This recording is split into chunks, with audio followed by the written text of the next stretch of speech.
Yeah, so written by Derek Connolly and directed by Colin Trevorrow. Now, the two of them have been writing partners on a number of movies.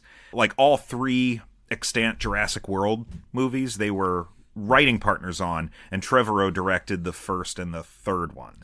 They also collaborated, I think I mentioned on the previous episode, on the original version of Star Wars Episode 9. Episode 9, right. Which was, I think, going to be called Duel of the Fates. Derek Connolly has also written, he wrote the screenplay for Kong Skull Island and... Oh, that's the good one. The good one. And Detective Pikachu. Oh, that's also pretty good, if I remember. It's pretty good, yeah. And Colin Trevorrow directed The Book of Henry, which I have not seen. But, I mean, his big claim to fame. I mean, he went straight from Safety Not Guaranteed to Jurassic World. Yeah. It is wild to me that making a movie... like this did not cost a lot to make. No. Obviously. Right. You know? This movie made around $4 million at the box office. Jurassic World made over $1 billion worldwide. Right. And it's hard for me to think of a director that went from first feature to second feature with that kind of step up. Well, I know there was a trend there for a while where Hollywood's big idea was to take these independent, budding directors and put them in charge of these giant tentpole movies. Yeah. Largely, I think, because the studios felt like they could kind of control them-ish. Right. Chloe Zhao and the Eternals really put the kibosh on that whole strategy.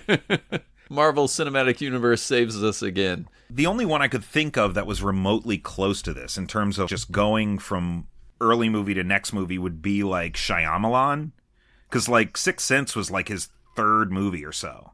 Yeah, and obviously that was a huge deal, but I mean that was sort of like lightning in a bottle. This is like, I like your indie movie, here are the keys to one of the 5 biggest franchises in cinema. Yeah, you know? That's a little different when they give you a movie that is existing IP, right? You know, and he got the Jurassic World thing, and then he got the Star Wars thing before Jurassic World even came out, right? And then he lost that, and then he lost it.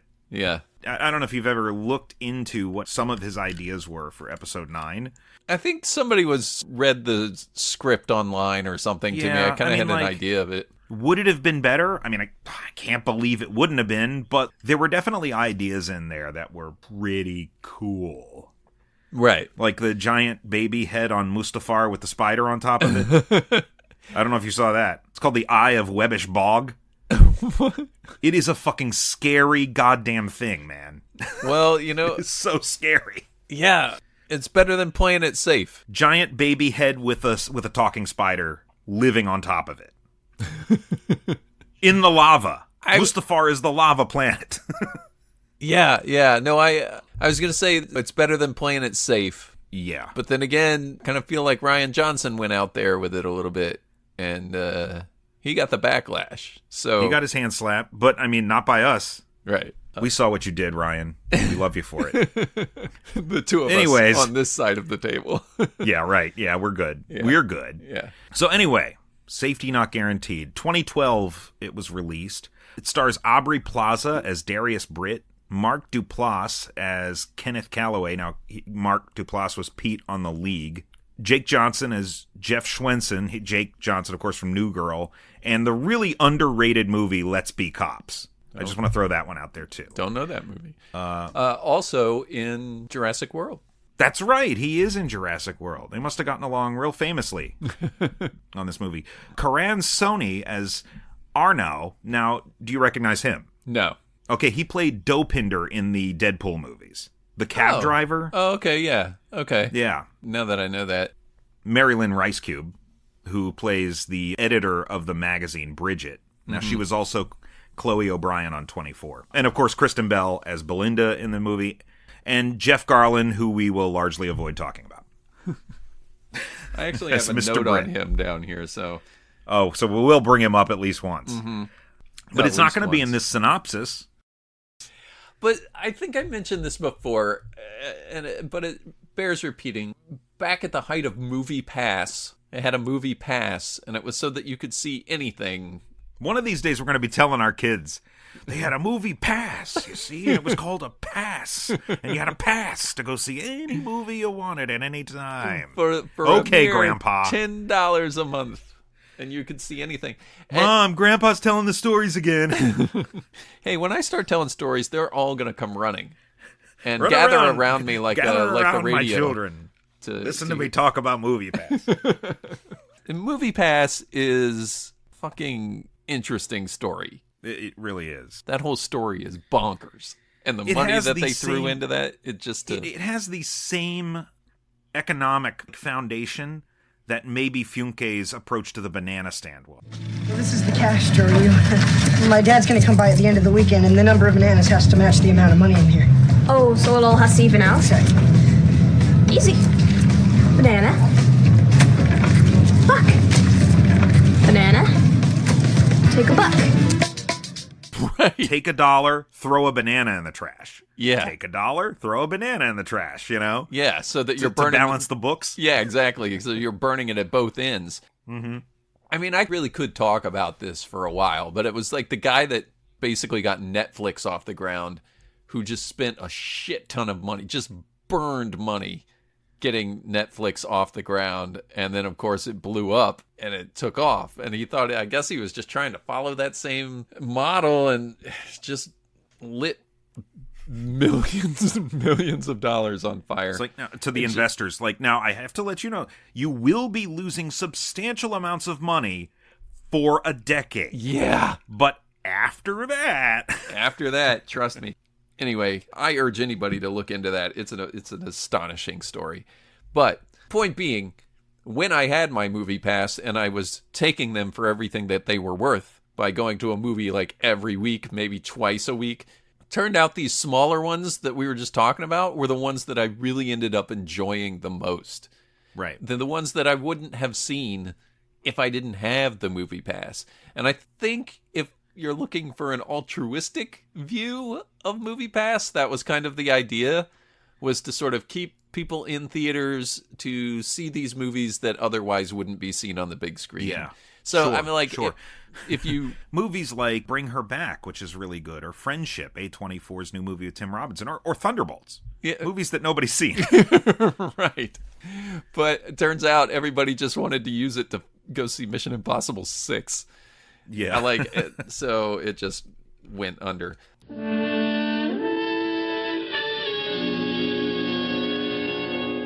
Maybe it's the federal agents. Maybe the federal agents. Those guys were interesting because they just kind of get plopped into the movie. Yeah. And I really kind of wish we had a little more time with them, kind of like the agents I kind of wish they weren't there. Well, yeah. I think the movie could do without the agents. Either that or just like have them never get out of the car and let you wonder whether they... Yeah. Like the fact that they actually go and talk to Jeff and... Darius. Darius. Yeah, just think of Hootie and the Blowfish. Or Darius Slay. Yeah. I don't know why I can't remember that. But the fact that they get out of the car and they go and talk to Darius and Jeff, it takes the teeth out of them somewhat. Yeah.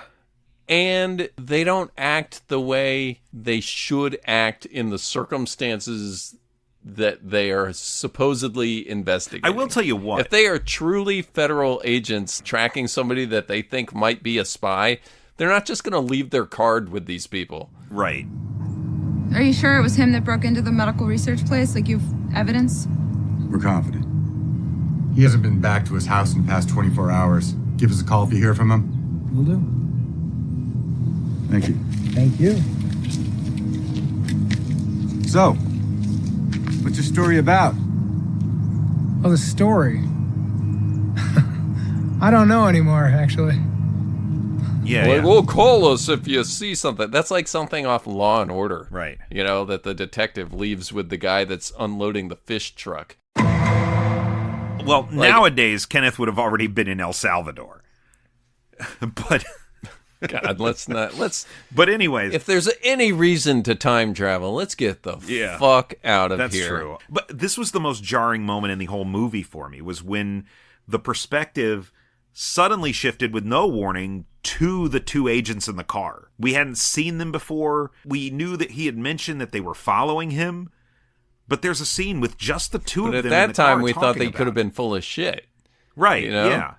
But it's like, wait, it's just from a point of view like when you're telling a story from the points of view of these characters, it's really weird for us to not be seeing anything from Jeff or Darius's perspective, because those are the only two established points of view in this movie up to that point. Right. And then suddenly we're just in a car riding with these two agents, and I thought, this is weird. Oh, okay. And I think it might work a little bit better. The first thing I thought of were the two agents in Grosse Pointe Blank that were kind of following Martin Blank. And they had funny moments, they had personality and quirks like every character in that movie, but we spent more time with them. And these two really feel like they were just kind of dumped in. All right, so Kenneth has said repeatedly that people are following him, right? And he's being shifty. Right. But we're never quite sure if he's being honest or if he's just crazy. And then we finally see that he's not crazy. Well, what do? We've got to have people following him then. Because if he's not crazy, clearly he must have been followed, right? So we kind of have to have these guys in there. I think the idea that, I kind of feel like it would be great if they were just some guys in some cars and you could be kind of left to conjecture as to whether they were really following him or not. Kind of like E.T. does with its government agents, right? Maybe, yeah. When Darius and Jeff first discover that those people are following him and they're excited by that, like, holy shit, what? He really is being followed by weird, and they buy into this kind of weird thing. Like I said, the rug's kind of pulled out from under you, and then when you actually meet them, you're like, okay, but they're not acting like characters like that should act. Right. They should take Darius and Jeff in. They're not hostile, and they're also not very funny characters. And they're not doing anything. They're just kind of there, yeah. Yeah. So I feel like maybe that's a little wasted, but I wouldn't get rid of them entirely because of the credence it lends to Kenneth's story. Yeah, absolutely.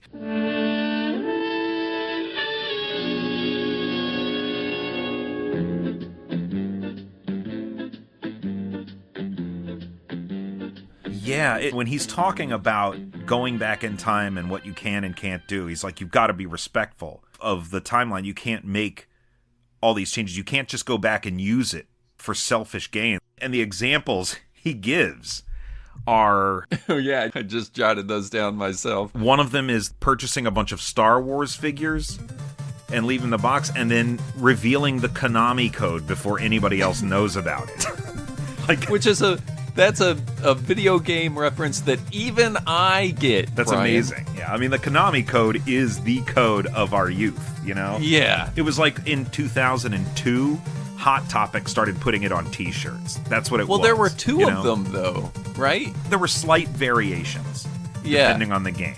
I believe, mentions Contra. Yes. Contra's the classic Konami code. Which was up, down, left, right, BA, select, start. Yes. Yeah. If I know that, then everybody knew that. Yeah. Trust me. Like, the NES is the last video gaming system I personally owned. That's crazy, because I just bought a Switch 2 like 5 days ago. I know you did. You bought two of them, if I recall. I did buy two of them. I don't know if you saw the pictures I put on social media, but it's like I put one picture. Oh, everybody follows you. Everybody of one device. Follows I had one Switch 2, and I said, maybe now my son will appreciate me. And then 24 hours later, I did the same picture, but I had a second one next to it, and I was like, maybe now my son will appreciate me. And then I was like, man, I wish I had a third, because I'd love to keep this going, but it's not worth it. And maybe I could Photoshop it if I knew how to do that, but like, where's the time? Who has the time? I made my joke. I got out. Don't want to take it too far. Gotta know when to let it go. Yeah. But yeah, right. So he has kind of these esoteric things that he clings to as to like what would be the most important things to do with your time travel.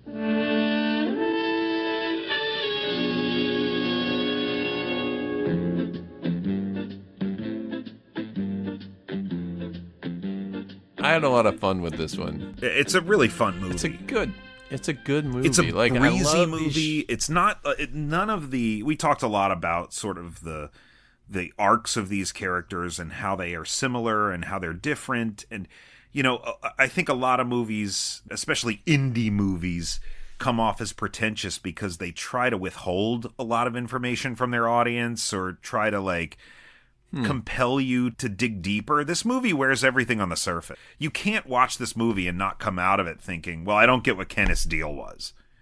Like it's very overt with a lot of it. It's like the other Aubrey Plaza movie. Oh, My Old Ass. Yeah, very similar to that. We use the word genuine repeatedly for that, and I think this is very genuine as well. Yeah, there's something like when you're doing a small movie like that, because you can't overwhelm the audience with dinosaurs and explosions, like you have to tell them a story. Yeah, and you have to keep the characters believable, and it's really easy for Kenneth to be a parody, to be such just a laughable character, I mean, he kind of is. But Mark Duplass plays him with a level of sincerity, like you were talking about. We're like, I know a guy like this, and I see that reflected here, but this is also a real person of conviction and beliefs. Mm-hmm. And he's experiencing a reality that might be different from my reality, but the way I'm living it through him makes it seem valid, right? Yeah. I'll take this in a weird place. It's kind of like the new Naked Gun movie trailer. Have you watched this? Yeah. I was having a conversation just earlier today about Leslie Nielsen's Frank Drebin was never the joke. Right, okay. He just played it straight. He was sincere. He was a cop. He was doing his job, and he thought he was good at his job, and he did what a cop would do or what he expected. Yes. And just from the trailer, the person I was having the conversation was super excited for the movie. And it's not a bad trailer necessarily, but my concern is that they're playing Drebin for the joke. Right. It's not the formula. So I have some concerns about it because they wouldn't show Leslie Nielsen in like funny underpants, really. I mean, he's just a cop. You know what I mean? Yeah. All the insanity was around him, whether he was causing it or not. You know what I mean? Yeah. And so, like, kind of very tangentially related, but Frank Drebin is a sincere character, and Kenneth Calloway is a sincere character that's real, like a real person, and you can believe him to exist in the world. The idea was that Leslie Nielsen would play a character that you could believe was a police officer. Right. In this insanity. So that's where my brain went, but yeah. Yeah, no, you're right. Now, see, now I want to go and watch Police Squad. I love Police Squad. You know what my favorite thing about Police Squad is? It's only 6 episodes long. It's perfect for binging. Yeah, from small independent movie to what's up next week? Oh, good. Blockbuster entertainment. Yeah. Big summer blockbuster entertainment. Actually, I don't think this movie came out in the summertime. Let me double check that. It didn't? Are you sure? When did this movie come out? October 8th, 1993. What? Yeah.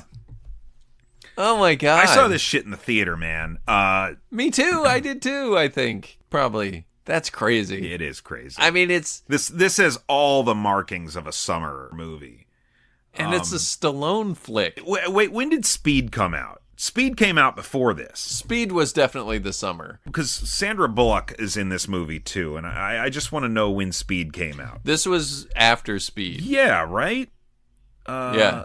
No, it wasn't. This was before Speed. What? 94 was Speed. Oh, man. Okay, so, yeah, because she hadn't made The Net yet. She hadn't made While You Were Sleeping yet. So this was an early Bullock movie. Really? Yeah, how about that? Anyway. I'm going to have to watch it with a whole different frame of mind now. Yeah, so that's why it wasn't a summer thing, because she wasn't big yet. No.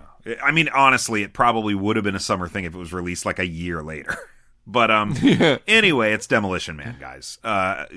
Been teasing it for quite a few months now, and our next episode is going to be Stallone, Snipes, Demolition Man. The future's not big enough for the two of them. Man, I can't wait for this one. I've been looking forward to it. Some people I've spoken to is arguing with me whether that's actual time travel, but I'm sure we'll get into it on the episode. John Spartan and Simon Phoenix are men out of time. So I would say yes. Because here's the reason I say yes. Is because not only... Does that mean we can watch Captain America the Winter Soldier? No, it doesn't. Because here's the deal. Here's what makes Demolition Man a time travel movie. It's that... Well, shouldn't we save that for the episode? Well, no, I just want to make sure... I just because I want to cut this off right here. I want to... Anybody out there who's going to argue with me, I'm going to say... The reason Demolition Man is a time travel movie, but The Winter Soldier is not, is because a substantial portion, and by that I mean 45% or more of the movie, is spent dealing with John Spartan's inability to adapt to the future.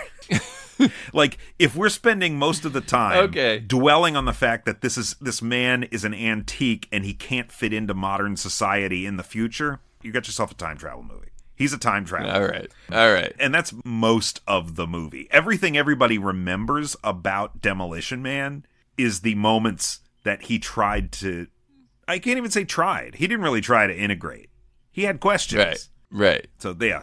Okay, good argument. You'll have to make it again in a week. We'll definitely get into the, the more philosophical elements of the film in our next episode. Our work is done. I move we adjourn.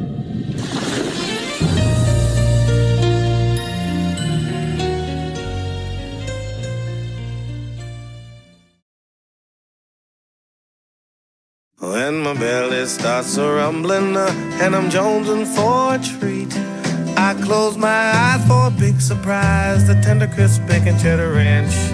I love the tender crisp bacon cheddar ranch. The breasts they grow on trees, and streams of bacon ranch dressing flow right up to your knees. There's tumbleweeds of bacon and cheddar paves the streets. Folks don't front you cause you got the juice. There's a train of ladies coming with a nice caboose. Never get in trouble, never need an excuse. That's the tender crisp bacon cheddar ranch. I love the tender crisp bacon cheddar ranch. No one tells you to behave. Your wildest fantasies come true. Dallas cheerleaders give you shaves. Red onions make you laugh instead, and french fries grow like weeds. You get the veg all day, all the lotto tickets paid. There's a king who wants you to have it your way. That's the tender crisp bacon cheddar ranch.